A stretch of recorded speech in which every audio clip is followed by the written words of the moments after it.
নমস্কার বন্ধুরা, আমি রজত। আপনারা দেখছেন আমার চ্যানেল, আপনাদের চ্যানেল ট্রিপ টু ট্যুর। চলে এসেছি আরও একটি নতুন ভিডিও নিয়ে। আজকের এই ভিডিওতে আপনাদের নিয়ে যাব পূর্ব মেদিনীপুর জেলার ঐতিহ্যবাহী জগৎপুরের বার্ষিক কালী পুজোর অনুষ্ঠানে। ভিডিওটি শেষ পর্যন্ত দেখতে থাকুন, আর ভালো লাগলে লাইক, শেয়ার, কমেন্ট ও সাবস্ক্রাইব করতে ভুলবেন না। দাড়িবেড়িয়া শিব মন্দির থেকে জগৎপুর যাওয়ার রাস্তায় ঢুকে পড়েছি। লোকজন সাইকেল, বাইক, টোটো এবং পায়ে হেঁটে মন্দিরের দিকে চলছেন। কিছুটা এগোনোর পর রাস্তায় প্রচুর ভিড় হয়ে গেছে, আর সামনের দিকে গাড়ি এগোচ্ছেন না।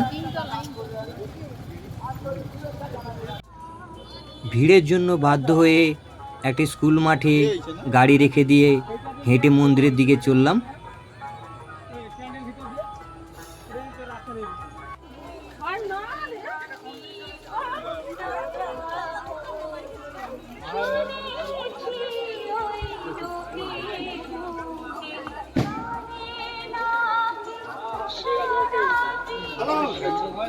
হ্যালো। 15 মিনিটের রাস্তা ভিড়ের জন্য পার করতে আমাদের প্রায় 1 ঘন্টা সময় লেগে গেল। অবশেষে আমরা মন্দিরের কাছাকাছি এসে পৌঁছে গেছি।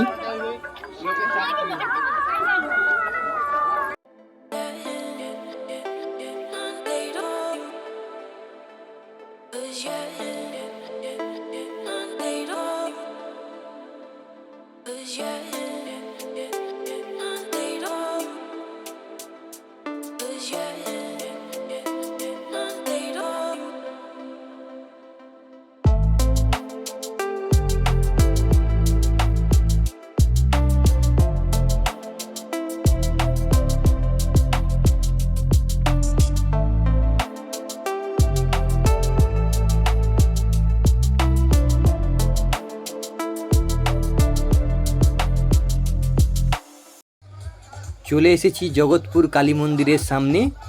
এখানে রাস্তায় মানুষের প্রচুর ভিড় জমে গেছে, এটি মাছি গলারও জায়গা নেই। তৈরি হয়েছে দিল্লির অক্ষরধামের আদলে জগৎপুরের গ্রামীণ কালী মন্দির। এই বছরই তার শুভ উদ্বোধন হলো।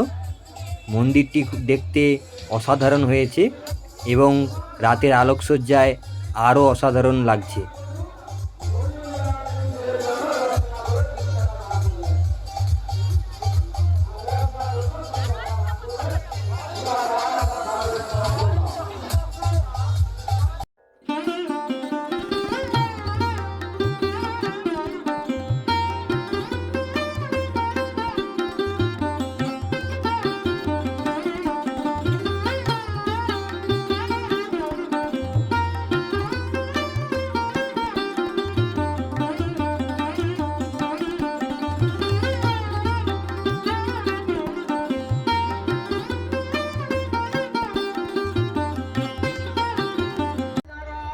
কালী পুজোর জন্য ভেতরে প্রবেশ নিষিদ্ধ রয়েছে, তবে অন্যান্য দিন এলে মায়ের সামনে পর্যন্ত ভেতরে প্রবেশ করতে পারবেন। মন্দিরের পাশেই রয়েছে একটি হাঁড়িকাঠ। এখানেই আজ বার্ষিক কালী পূজা উপলক্ষে কয়েকশো পাঁঠা বলি হবে।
তো বন্ধুরা, ভিডিওটি কেমন লাগলো? যদি ভালো লেগে থাকে লাইক, শেয়ার, কমেন্ট ও সাবস্ক্রাইব করতে ভুলবেন না।